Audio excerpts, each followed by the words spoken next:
First off, bill introductions by committee members.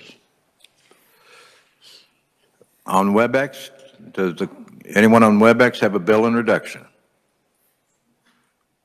Seeing none, bill introductions from the audience.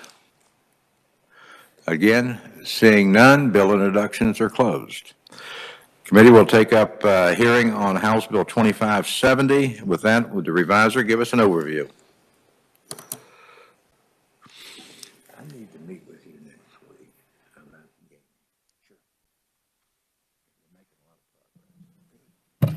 Mr. Chairman, members of the committee, this bill deals with election audits, and it creates a new audit provision and amends an existing audit statute that was passed in 2018.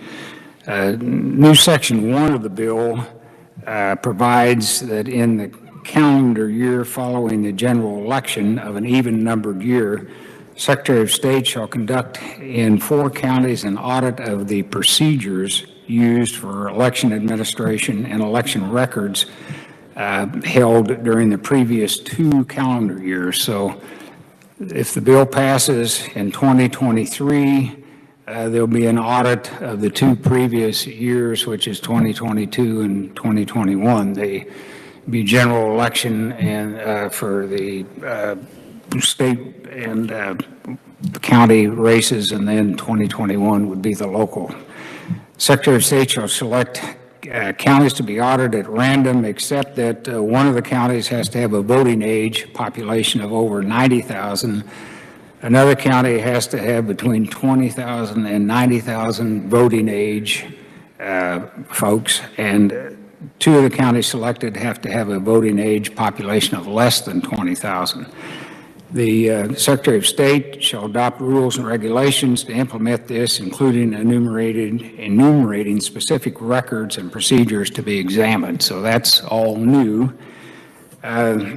Section 2 is an amendment to a statute passed in 2018, which provides for an election audit prior to the meeting of the County Board of Canvassers to certify the official election results for any election in which the canvassers certify the results. The county election officer shall conduct a manual audit or tally of each vote cast, regardless of the method, in 1% of all precincts, with a minimum of 1 precinct per county.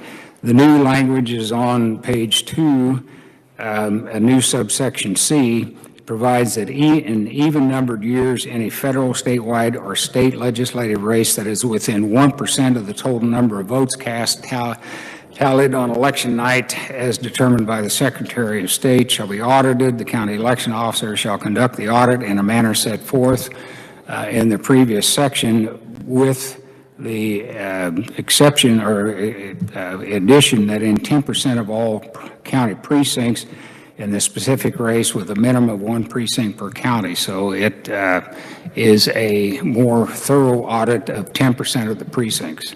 If you've got questions, I'll try and answer them. You've got the General Counsel for the Secretary of State here that this is a Secretary of State bill.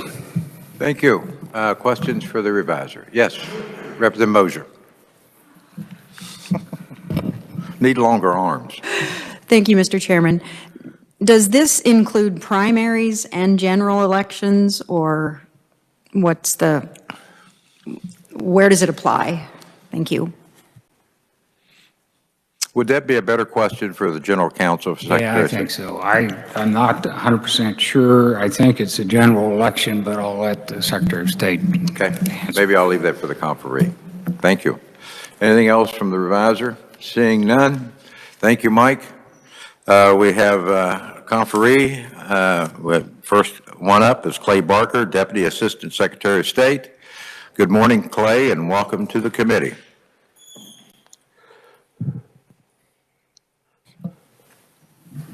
Thank you, Mr. Chair. It's a pleasure to be here. I'm Clay Barker, the General Counsel for the Secretary of State, and this bill was our idea after studying the procedures in many different states. And I spent a lot of time, along with the rest of the staff, looking what other states have done, best ideas on election audits. And the purpose for an election audit is 2 things. One is to verify the accuracy of the results, a quality control measure, or that the procedures are being followed. And the second is to give the public confidence in their election system. And I know from both of the political sides, there's some doubt about the election system, or not that they think it's full of fraud and wrong results, but just general concern. And so these audits will help assuage that. Before I get into the bill, a little background. One question we get a lot of comments at the office about forensic audits, that term.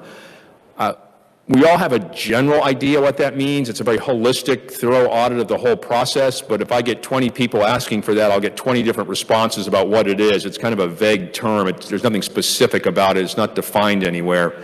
So if you hear that from your constituents, we have a general concept of it. And just to give you an idea, there's no one statute in Kansas that says this is a forensic audit and here's all the things. But in our election statutory code, there's 2 statutes that deal with the security of the paper ballot itself, secret marks placed on them. 2 statutes on verifying candidates are real, 9 to verify the voter is a real person, 4 on the security of mail ballots, 8 on the chain of custody of election materials and ballots, 4 on very open public involvement, and oftentimes the public doesn't get involved in hearings that they could have, maybe because they don't realize they're there. 5 on essentially auditing the results, 1 main audit, and then others that talk about checking the logic and accuracy of machines. The county canvass has very broad discretionary powers on doing what's necessary to get a just result, and then there are procedures for recounts and challenging the results. Okay. Starting with the first audit bill that was passed, I believe, 4 years ago, which was 25-3009, and there were some people that wanted more audits, some less. This was a compromise bill.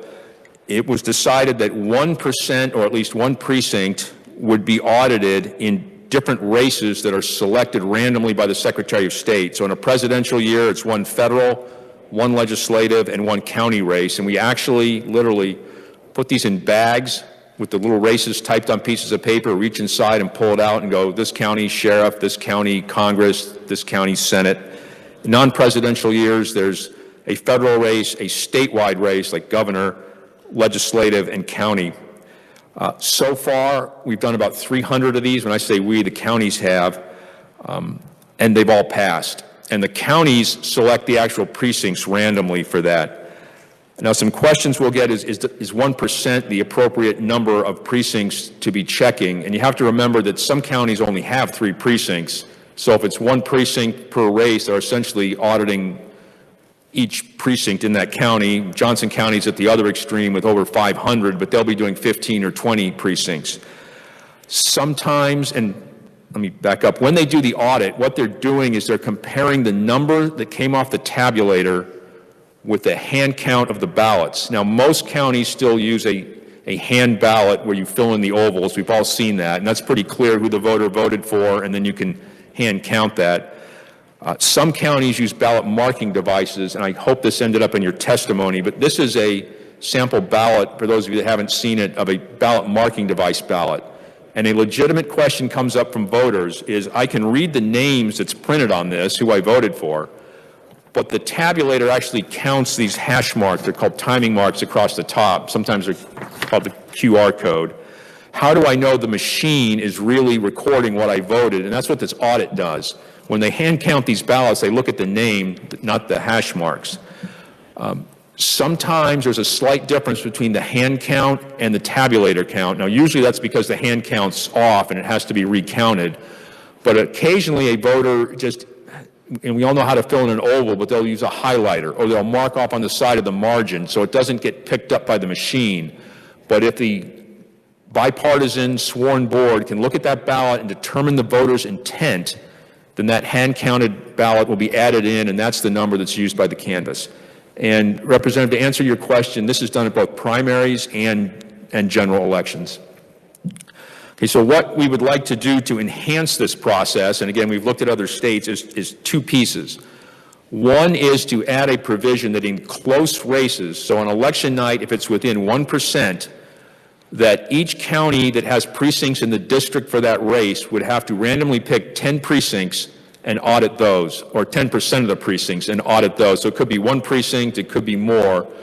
But close races are the ones where candidates get concerned, their supporters get concerned, and the public wants to know they've got the right result. And this allows the counties to immediately go into auditing to make sure it's done and not have to wait for the canvass and then a recount request. The second piece we wanted to add in is a procedural audit. Now, this is something Kansas has not done, but other states have. It has nothing to do with actually verifying the results. So it would be done in the odd year. So once the election's done, the Secretary of State would randomly pick 4 counties, and we broke it down by population. The large counties, there's essentially a choice of 5, and Johnson, Douglas, Wyandotte, Shawnee, Sedgwick. The mid-sized counties was about 15, and there's 85 small counties. We pick 1 large, 1 medium, 2 small, and we hopefully, just by having 4 counties, this isn't too much of a burden on the county administrators. We took Texas as an example of a good way to do this, is to leave the topics that are reviewed in the audit up to the Secretary of State to design, not the legislature. That way we can adjust that as we go forward. The counties will know what's being looked at, and someone will go down, either someone hired by our office with expertise or someone from our office, and just work through their procedures, their forms, their records to make sure it's all being done right, exchange information, ideas, lets us see out in the field what's being done, what the concerns of the counties are, and that's just to check the process and the procedures that are being followed out there. So it's 2 different audit provisions, each independent of the other. And Mr. Chair, that's all the testimony I have right now. I'd stand for any questions. Thank you. Members from the committee that are presently sitting. Yes, Representative Hoyt.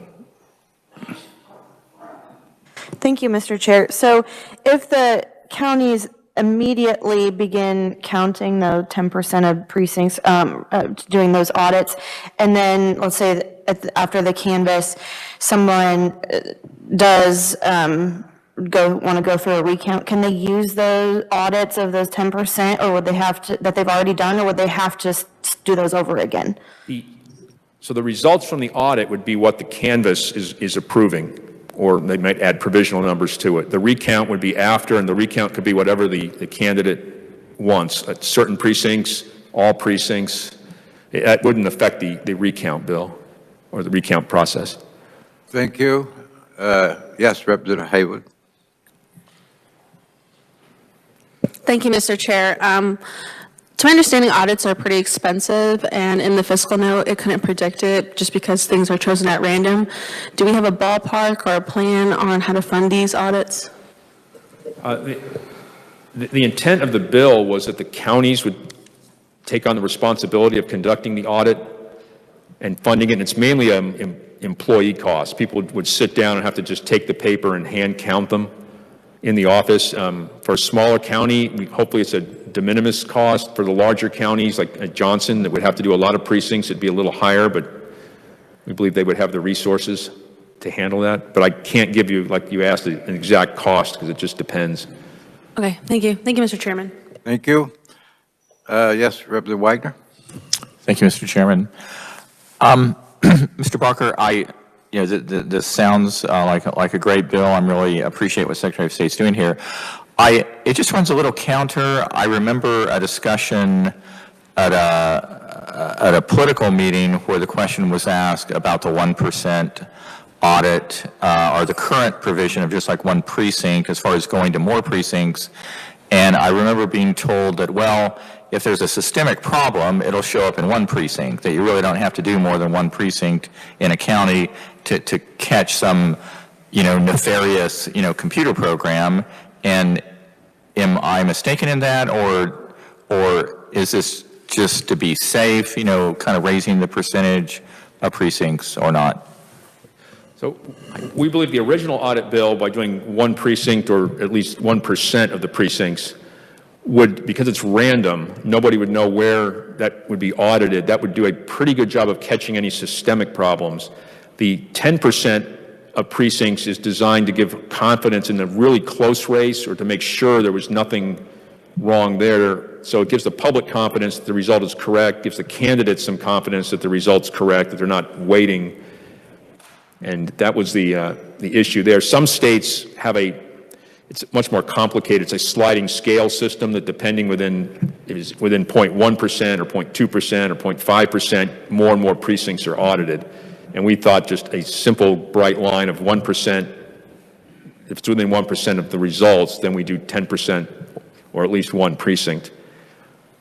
Thank you. Questions on Webex? Has anyone got their hands up? Mr. Webex manager? Any questions from committee members on Webex? Yes, Reviser? Mr. Barker, you said that the Section 2 applied to both primary and general. Is that the same for Section 1 as well? So Section 1, which is the procedural audit, is not linked to a specific election. So once the general election is done in an even-numbered year, we would do a procedural audit just sometime in the odd-numbered year. So if this had been in effect for the 2020 election, we get done with all the counting, canvassing, State Board of Canvassers, then sometime in 2021, the Secretary of State would just randomly pick and work with 4 counties, schedule it, and get it done. So it's not a procedure of a particular election, it's a procedure of all their procedures. And I'd also like to add, I'm sorry, Mr. Chair, this close race audit only applies to legislative, state, and federal races.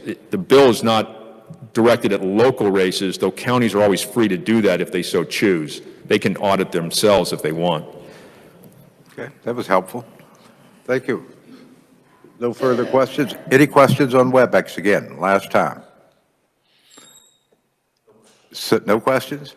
Thank you, Clay. Thank you. Committee, I would direct you to the written proponents, Stuart Whitson, Opportunity Solutions Project. We have no opponents. I will go to the neutrals. David Hammett, Loud Light Civic Action on Webex. Mr. Hammett, are you there? Yes, sir, Chairman. Can you hear me? Yes, sir, we can. And we can see you. All right. Great. Well, thank you, Mr. Chairman Barker and members of the committee. Election audits are actually the reason that I first started getting involved in the State House about 6 years ago. It took several years and lots of back and forth and lots of compromise, but eventually in 2018, we finally did get the first election audit in Kansas passed. And I actually still keep one of Governor Collier's signing pins from that bill on my desk. So I think that these election audits are actually a really good thing, and they help to build confidence in the process. That being said, the version that did pass was significantly compromised down. And I think that this bill starts to work to fix some of the things that were compromised out of it, particularly expanding the audits so that in close races where people are most concerned, where a small error could have the biggest impact, this will offer a more thorough audit. With that being said, these are actually what's called traditional audits. So they're just essentially doing a hand recount of a couple precincts and a couple races in that precinct and comparing that to the machine and paper total.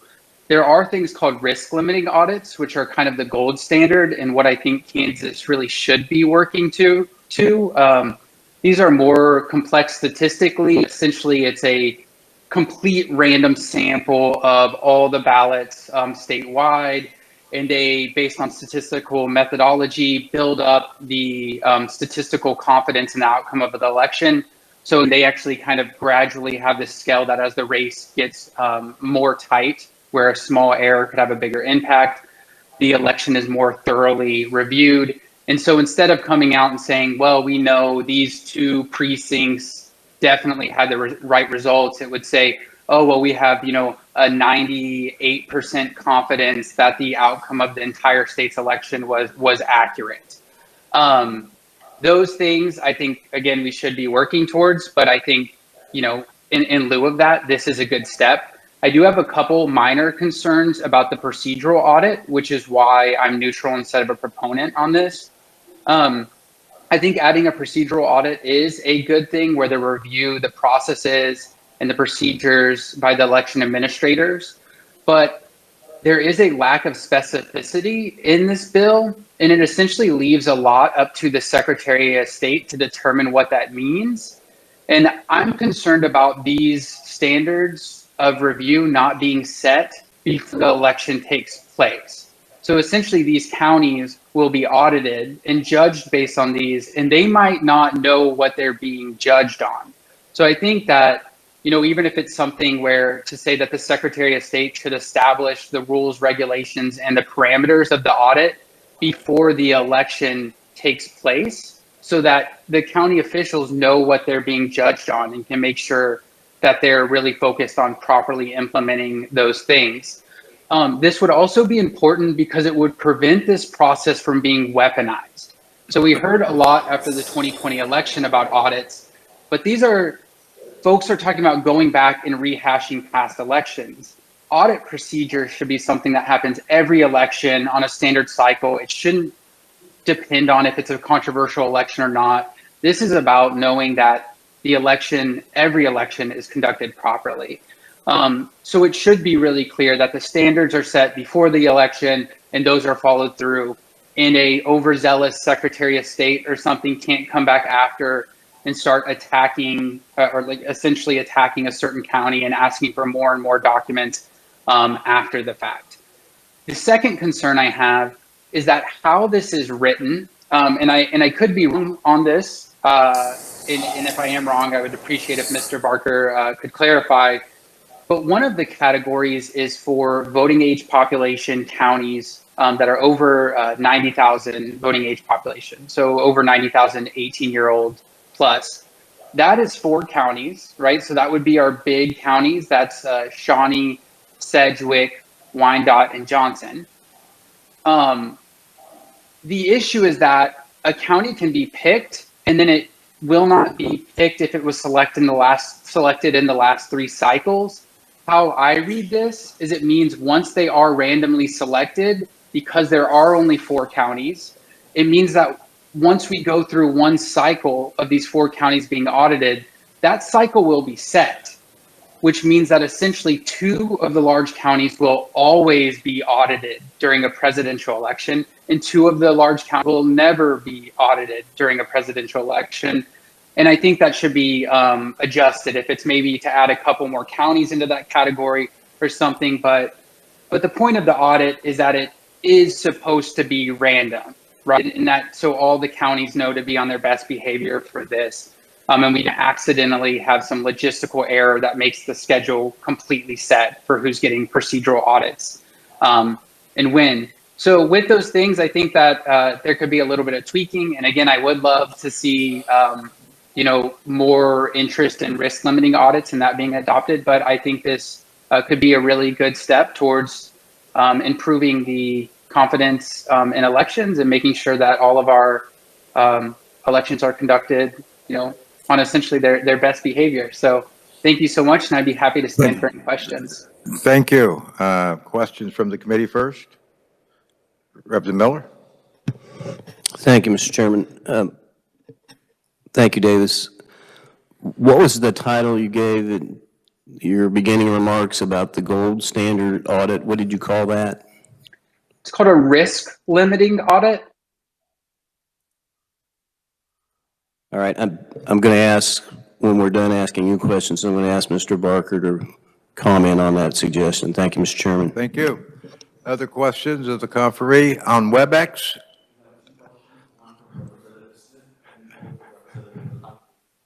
All right, I'm going to go to Representative Heiberger first. Representative Heiberger, you may ask your question.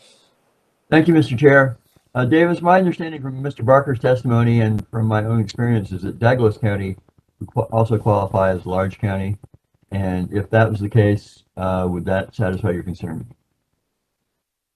I think it would. I think it would, right? I would still want to think through this for a minute. And that is the thing about these election bills is sometimes you kind of have to sit there and really process any unintended consequence or like any formula that might come out of this. But if Douglas County would qualify, I think that would probably be fine. But I'm not positive if they do. But if they did, that probably would address it. Thanks. Thank you. Representative Smith. Thank you, Mr. Chair.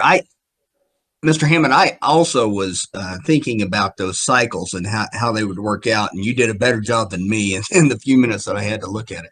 I'm considering what would happen if somehow we insert language that would say no more than twice in a row, so therefore, if it happened and then they got pulled up a third time in that random drawing, that it would have to defer to the next rather than pulling them out completely.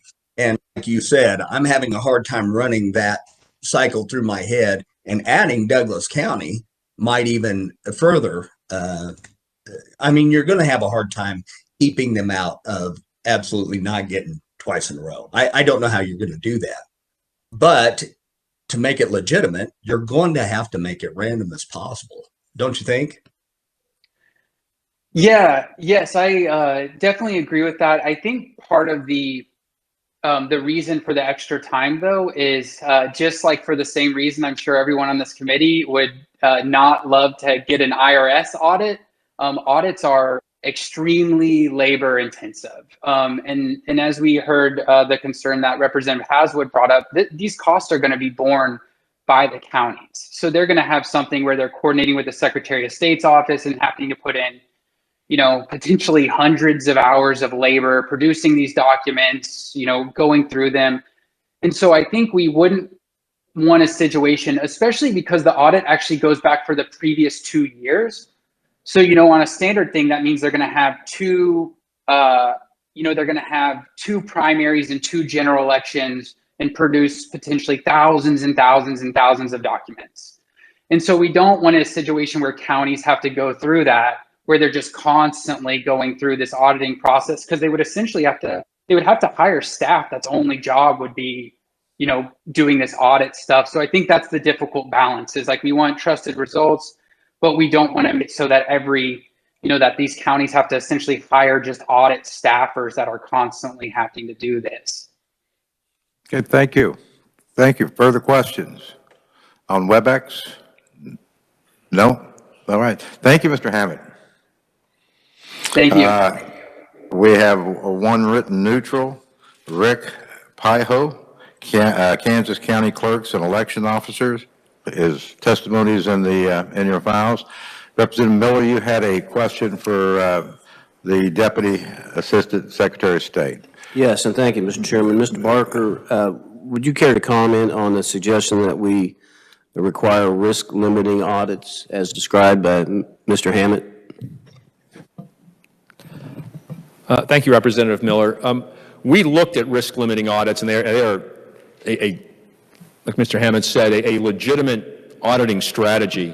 And just to give some background to the committee, the risk that the risk limiting audit is trying to limit is that the process picks the wrong winner. And the way it does it is you have to look at how close the race is, how many ballots were cast, and you put that into an algorithm that wants to give you a confidence level, and it will tell you certain random ballots to pick. Go to ballot box number 1, pick ballot 27, 111, and 95, and then look at those. And you take that sample, and it will try to verify that you've picked the right winner. So the wider the margin of victory, the fewer ballots that have to be picked by the sample, but someone would have to decide the confidence level you want in that. You're only 100% confident if you actually check every ballot.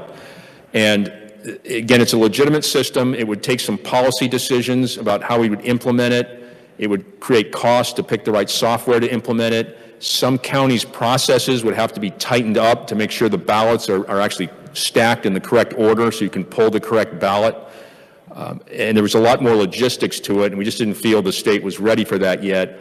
I believe about 12 states have either implemented it or have put it on pilot programs to see the benefit from it, and they've reported various results with it. Again, it's not a fringe concept. It's statistically valid.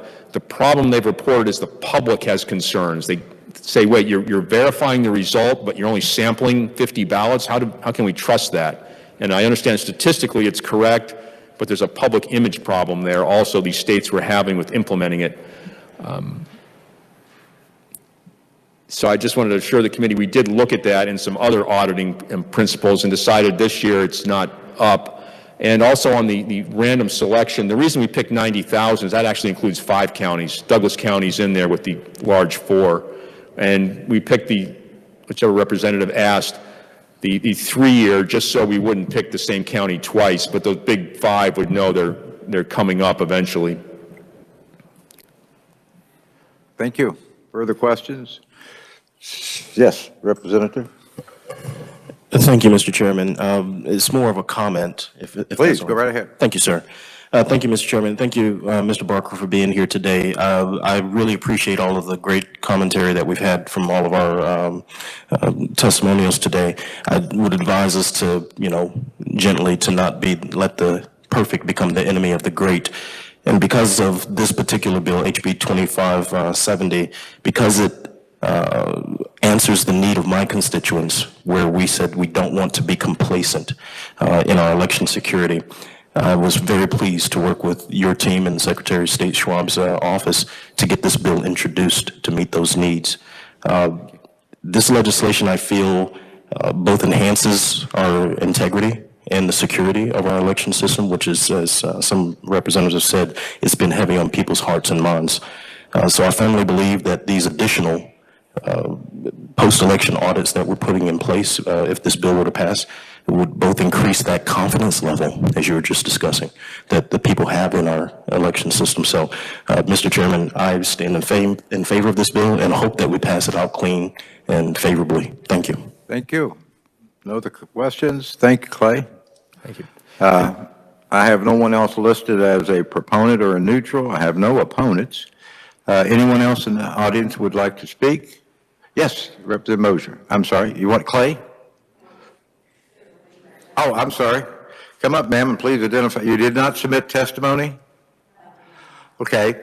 I'm gonna let you speak for a few minutes, but you've got to submit written testimony within a week. Can you do that for us? Come up then.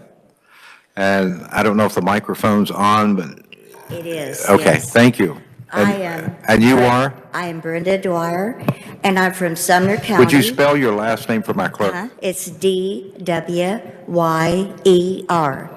Thank you. Thank you. And I appreciate your letting me speak. I have been concerned about these elections, and I purchased from my county the whole 2020 race for my county. And I looked at my vote, and it said I did not vote. So I called a lot of my friends, and it says that they did not vote, most of them. Out of about 30 people, 28 people had voted, and it said they did not vote. And so I'm very concerned. I do trust our county. I've worked on the election board. I worked in Sedgwick County at the election office for 7 years, and I know how the system works. And the only way you can clean up the voter rolls is every county has to send out a card to all registered voters, and they send the card out, and they come back through the mail, and it will, the ones that are delivered are okay, but if they come back deceased or moved, they should be taken off the rolls. That's the only way to completely purge all of the votes that should not be. Okay, thank you. And what county are you from? I'm Sumner. Oh, Sumner County? Yeah, we only have 26,000 total people. We're very small. I would suggest you, at the end of this hearing, visit with the Deputy Secretary of State, and he may be able to assist you. But thank you for appearing here today. But I would ask, and if you'll hang out just a little bit, Connie, our secretary, the lady waving at you, she'll give you a place where you could email that testimony to us. I appreciate your letting me speak. Thank you very much for coming here today. Anyone else? Yes, Representative Mosier, you wish to testify? Thank you, Mr. Chairman. No, I just have a comment. Okay, please. I am intimately involved in or was back in the summer of 2020, my primary election. Out of over 5,400 votes that were cast in District 106, I won by 6 votes. So auditing and the things that we can do to make this better, I'm all for it. Thank you, Mr. Chairman. Congratulations on the 6th vote. All right. If there's no one else, then I'm going to close the hearing. I'm sorry? No, he didn't have a question. No. I'll close the hearing on House Bill 2570. Committee, we're meeting on Tuesday, Wednesday, Thursday, and possibly Friday of next week. I can't give you a specific date because we're going to work some bills, and I'm going to give you those bills, but I can't tell you which day we're going to work them because we have hearings, and sometimes hearings run longer, and I may only have 10 minutes, and I won't work a bill then. So these are the bills that we're looking at, and you may want to write them down. And I'm just going to go quickly. It'll be 25, strike that, House Concurrent Resolution 5027, Senate Bill 2, House Bill 2570,